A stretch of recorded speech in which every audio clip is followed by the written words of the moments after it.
Good afternoon, everyone. We are in the belly of this first session of Ango. Remembering that Ango means peaceful dwelling. So how's it going?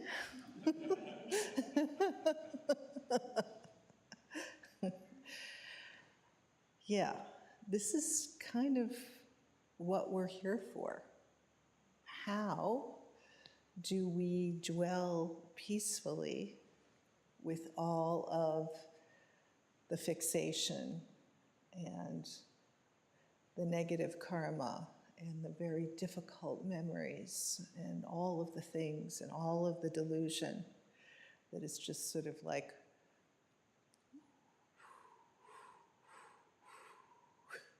blowing through, right? Not to mention the physical discomfort.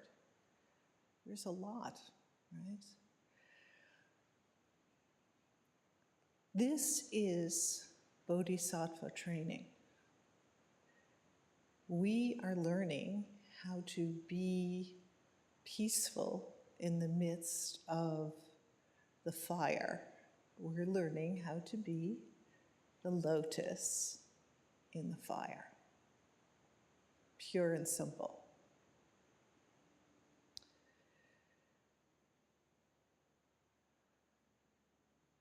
And that wonderful image that Kensei has given us of the albatross. We're learning how to ride the albatross as it glides in the air of the Dharma, as the Dharma, with the Dharma, through the Dharma. So, I turn my attention to our shuso. I do have some questions about those chickpeas.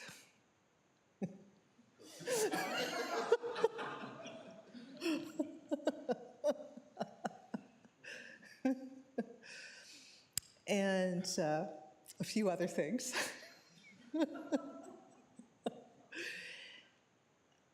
Part of being a shuso is that, you kind of experience all of these sort of things in public with the, shining the light on you. And you have to dwell peacefully while that's going on.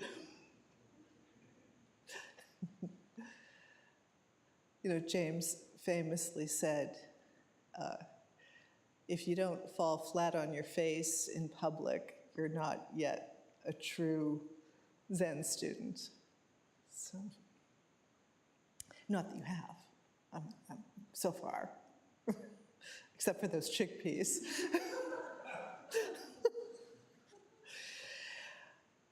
Okay, so today we're reading this really fantastic Vimalakirti Sutra. I hope everybody has a copy of it. And we'll be reading it most diligently.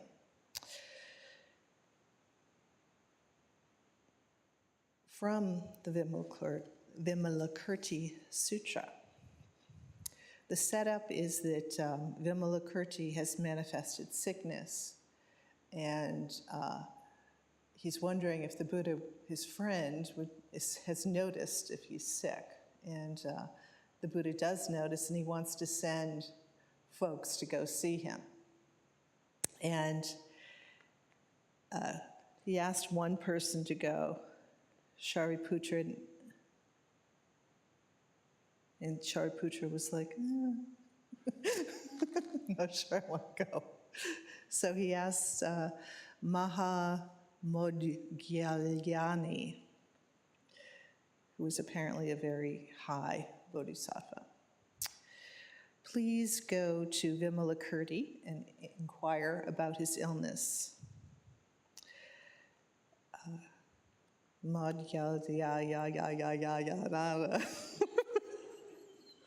I'm so sorry. I'm sorry about that. I'm just going to call them M for short. Okay, so M replied, Lord, I am indeed reluctant to go to Vimalakirti to inquire about the illness. Why? I remember one day when I was teaching the Dharma to the householders in a square in the great city of Vaishali. And remember Vaishali, we really worked with that city a lot during the pandemic, right? Because there was a pandemic in Vaishali and Buddha stomped his feet, and then there was a pandemic in Toledo and Roshi stomped his feet, and we're all still alive. M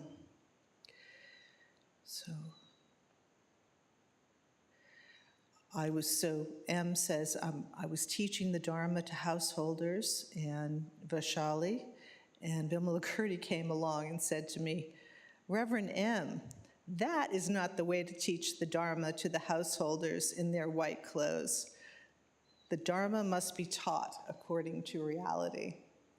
So we are going to hear the Dharma as Vimalakirti would say it to all of us householders, including our white-robed householder. So this is especially for you. Okay? So Reverend M, the Dharma is without living beings because it is free of the dust of living beings. It is selfless because it is free of the dust of desire. It is lifeless because it is free of birth and death. It is without personalities because it dispenses with past origins and future destinies. The Dharma is peace and pacification because it is free from desire. It does not become an object because it is free of words and letters. It is inexpressible and it transcends all movement of mind. There's someone out there.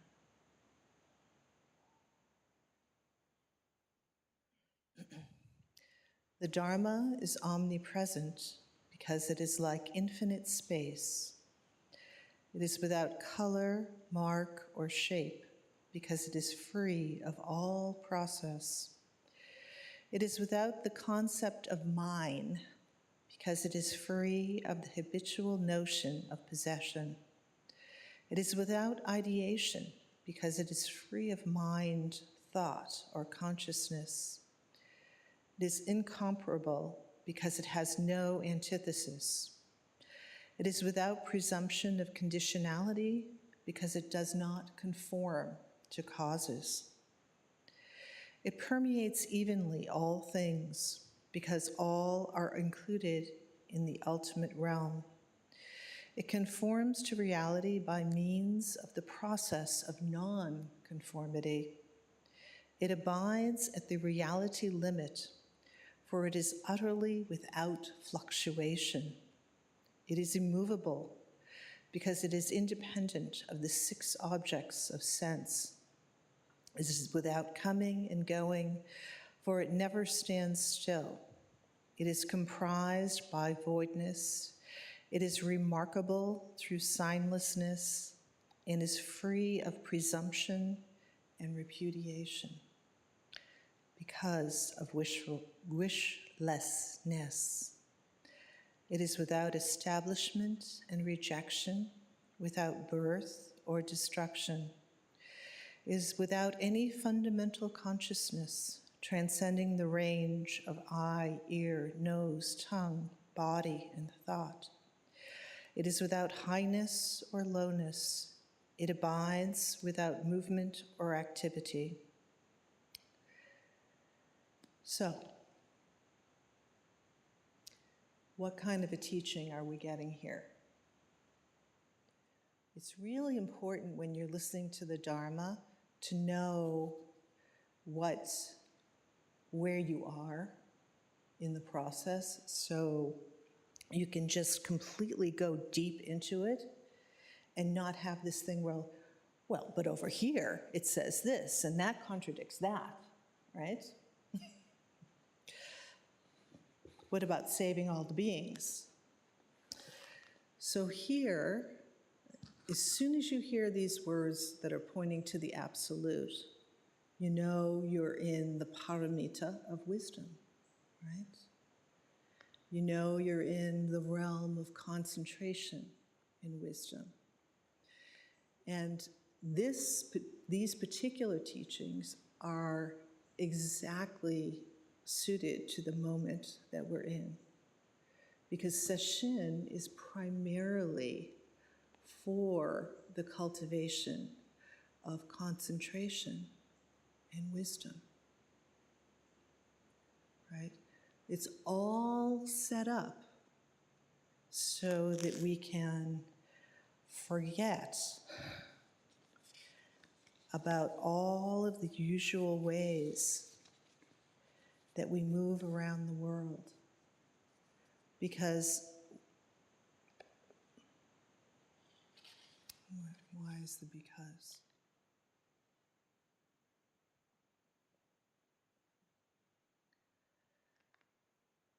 It's so easy to cover up reality. That's the bottom line. Our samsaric ego does everything it possibly can to cover up reality. And it does that with a nice little big swath of greed, anger, and ignorance. And I exist, pay attention to me and how I am feeling. I am the queen bee here. And all of that mass of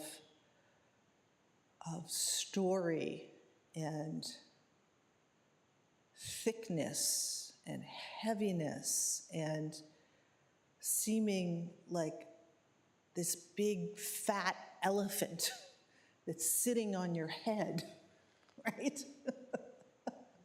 Big fat gray elephant that's sitting on your head, and the tail like it's sitting on like the right there, and it's like got 4 legs, and it's got a tail on the ground, and it's got the big tusks in the front. And most of the time we're wrestling with that elephant. Get that thing off of me, please.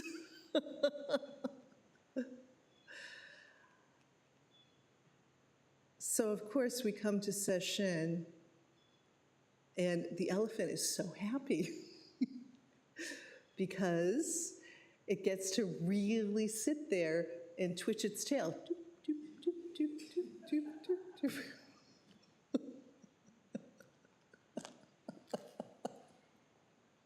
You know what I'm talking about. You totally do. So it's almost impossible to liberate the elephant in the room on your head with the twitching tail without the teachings and the direct experience of wisdom. That's the point. So literally, what am I doing here? I'm practicing wisdom. I'm realizing wisdom, prajna paramita. That is what I'm doing here. So, because I'm doing that, no matter what wiggling and squirming around the elephant on my head and on my shoulders and like with the tail going bloop, bloop, bloop, bloop, bloop, does, I'm not that interested. Wow, right? I am not that interested.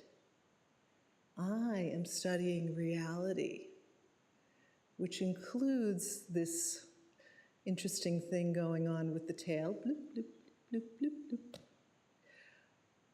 But what is before the elephant? That is the question. That is what we're doing here, okay? Please, if you can really get clear on why you're sitting on the cushion, why you're doing zazen, why you're doing the session, it will help you immensely, right? I mean, we say all the time, see it, acknowledge it, let it go, because we are studying the Dharmakaya. So let's go into it a little bit as Vimalakirti lays it down for us. The Dharma, free of the dust of living beings, right? So now the elephant shows up as dust.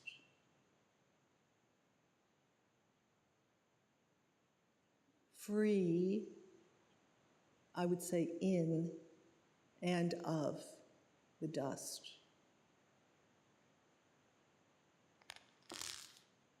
We've got to find a way to get outside of the weight of the world, the weight of our story making. We have to find our freedom. If we don't find our freedom, we are completely useless to others. We will never be able to bring all beings to full and complete Buddhahood. Ain't gonna happen. You just don't have enough capacity. You have the capability, everybody does, but you don't have the capacity. You yourself are caught. What does it mean to live free of the dust of living beings? So that's yourself and also everybody else. To not be hooked, to not be snared, to not stop letting the elephant sit on you and squish you. Right? No more. There has to be a little kind of like, right? No more. This is done.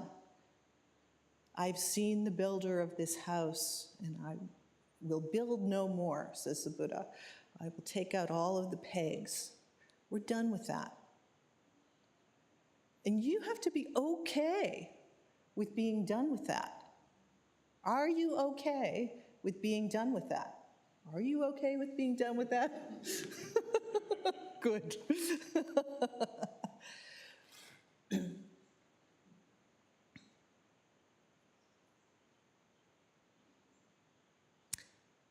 The Dharma is selfless, free of the dust of desire. If only that bell would ring, right? How many more rounds do we have here? When is Orioki? Right? Up it comes. But we are staying with our practice, right? We are not letting the elephant of that desire sit on us and just kind of immobilize us from our practice, keep us from the Dharmakaya. It's not happening anymore. Done. Done, done, done. Gone, gone, gone. Gate, gate, gate. Paragate. It is lifeless. Would you dare, can you be brave enough to go to that place where there is completely no moorings at all? No reference point. Complete uncertainty. Radical mystery. Are you going to let yourself go there or not?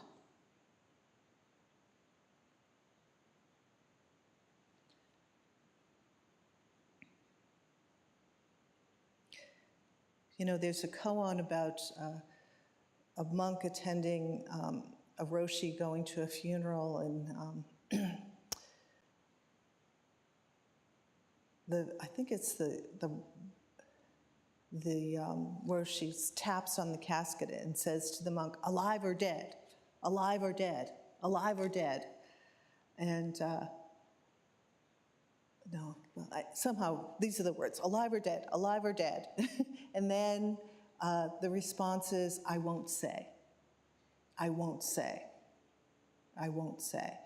And finally the monk says to the Roshi, if you don't tell me what the hell is going on here, I'm going to hit you, right? And the Roshi says, go ahead, hit me.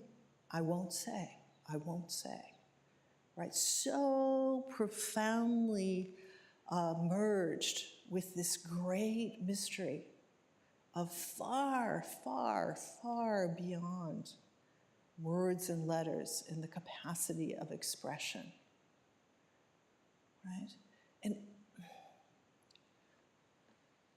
because the reality is there, the true life is there, right? That sort of, that warm-hearted, fundamental okayness that beams through all the gloom, and just like in one whoosh, that elephant is gone.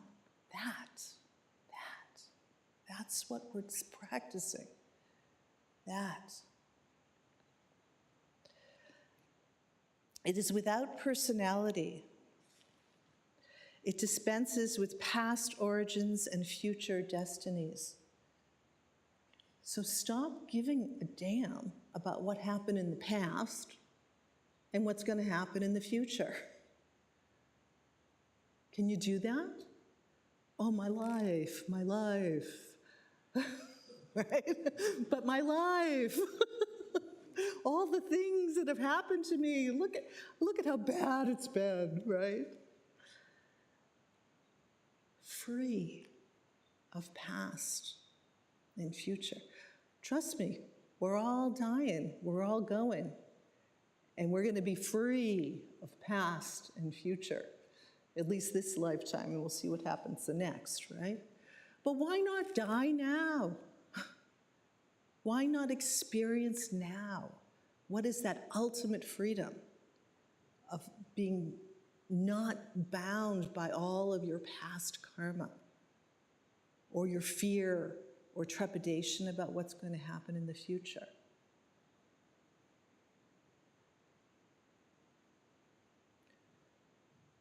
We have a chance to express reality. We have a chance to realize in this body, at this time, right now, this Dharmakaya body, this Sambhogakaya body, this Nirmanakaya body.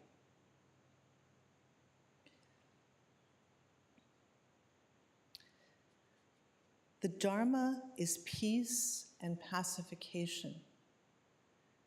So you are the medicine that you are administering to yourself, right? Through the practice of Dharmakaya, through the practice of the Dharma. You are showing yourself what is peaceful dwelling anyway? What is the lotus in the fire, right? Show me the lotus in the fire. Pacification.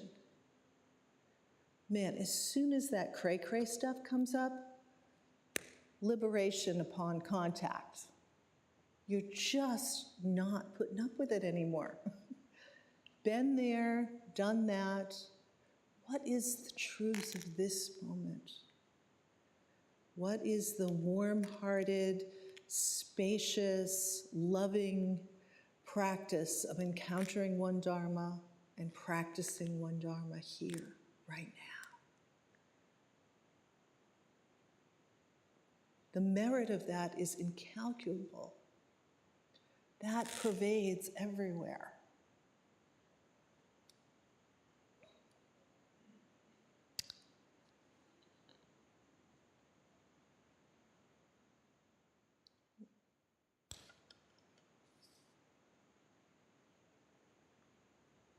good. We have more time. The Dharma does not become an object. Oh my God, stop looking for moo. Just cut it out. It will not be found. It is not an object.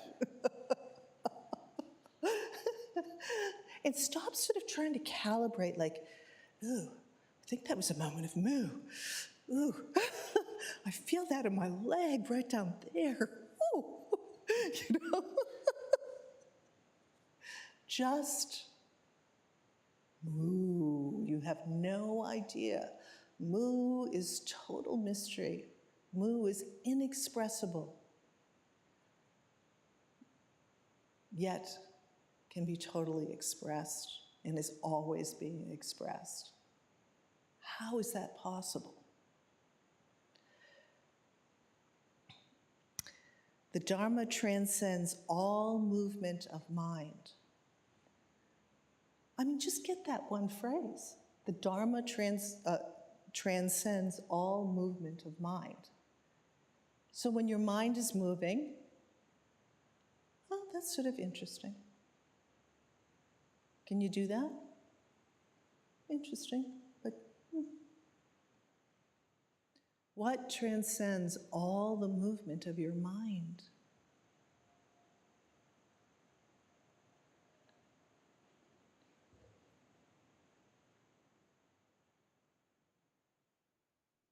I have one teacher who said that the mind is like Velcro. It just wants to stick everywhere. As soon as something comes up, it wants to like stick on your sleeve or on your head or, I don't know, maybe on the elephant's head.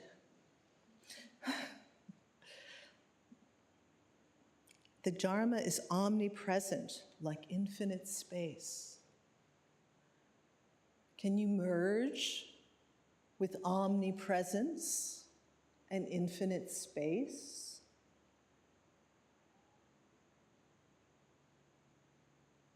Yes. Let's get going, right?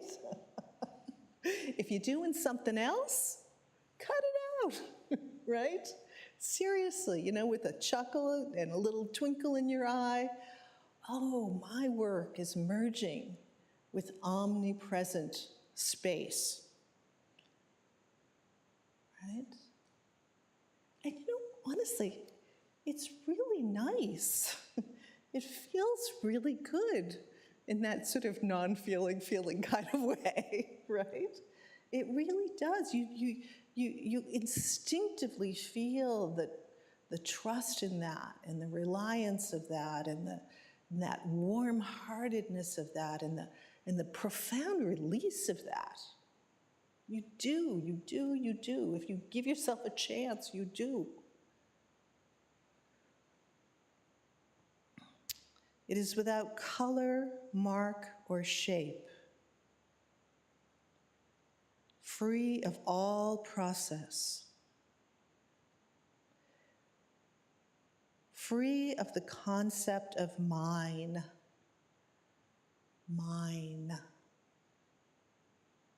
right? So you are no one in particular at Sesshin, as Roshi loves to say. We are no one in particular. We don't own anything. When that bell rings, we sit. When it rings, we rise. When it's time for chanting, we chant. And just notice how nobody's watching you. And you're not watching anybody else. There's no need for self and other to assert itself. You're just practicing reality. And it's really nice. It's so liberating, and it's so tender-hearted. And it doesn't matter what the contents of the reality are, right?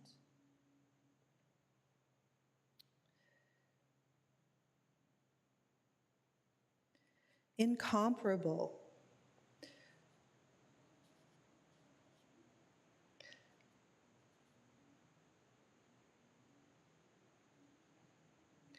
So, nothing to compare it to, no antithesis, no obstruction, right?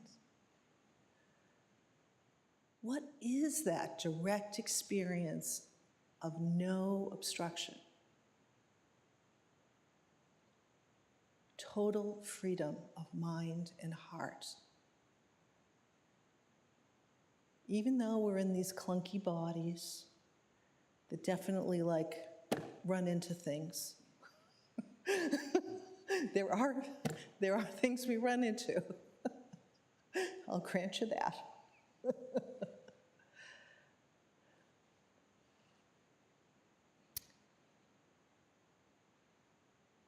There's this energetic truth body that is incomparable, without obstruction, without antithesis.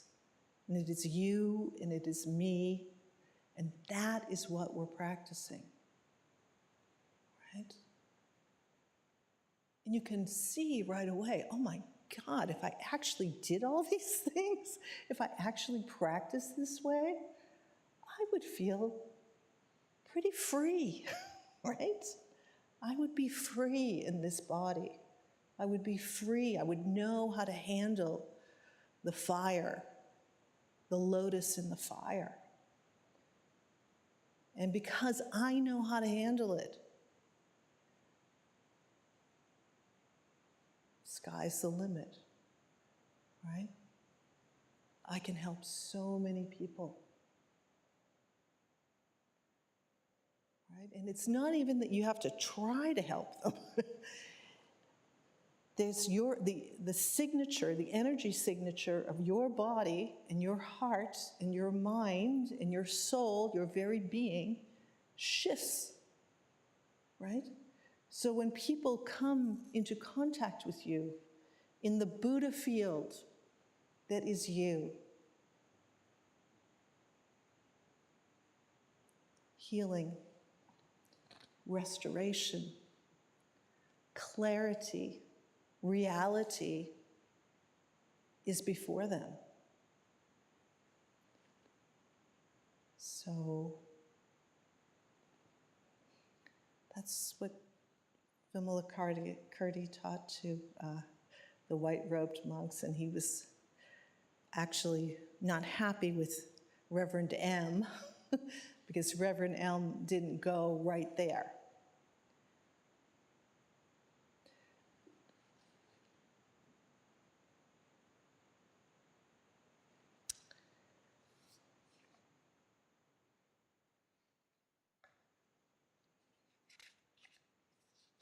And the thing is that right there is never not right there, right?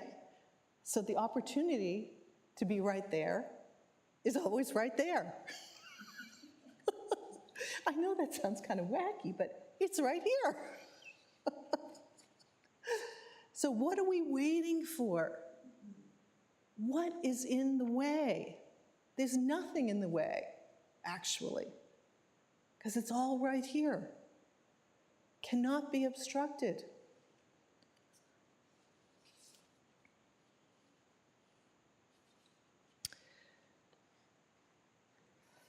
There's a passage in Layman Pong that gives a little bit of the spirit of what it's like to live in this way.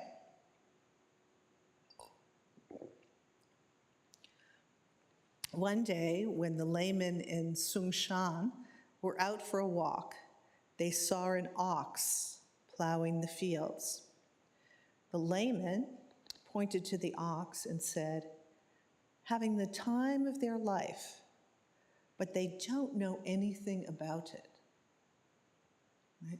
As soon as you hear those words, "don't know anything about it," you know we're talking in the realm of Dharmakaya, right? Sung Chan said, that is, unless Mr. Pang wants to bring the issue to their intention, right? And the layman said, my master always said he never knew what he was doing. My master always said he never knew what he was doing. Again, pointing to that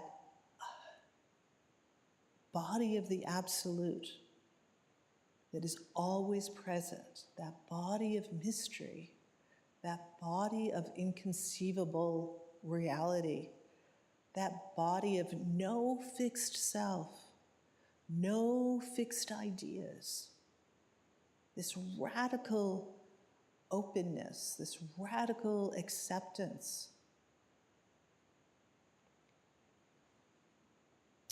And then Sung Chan said, since I never saw Shi Tao, it would be better if I didn't say anything about it. So he's playing in the realm of the Dharmakaya. I didn't see, right? I can't say. Blind and dumb.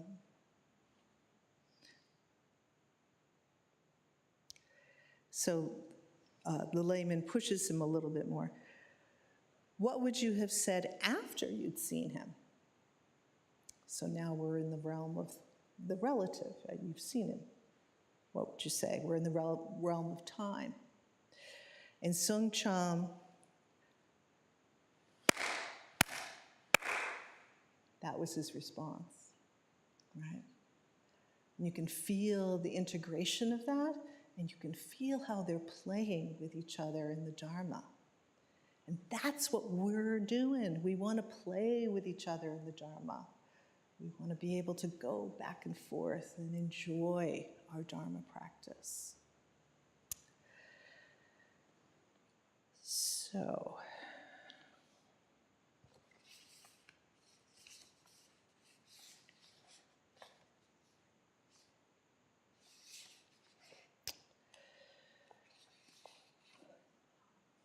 you want to keep the session alive in your heart, okay? Remember that you're practicing the Dharmakaya body of the Buddha, as well as the Sambhogakaya and the Nirmanakaya. But let's just focus on the Dharmakaya right now. We don't want to get too confused. Although it all happens.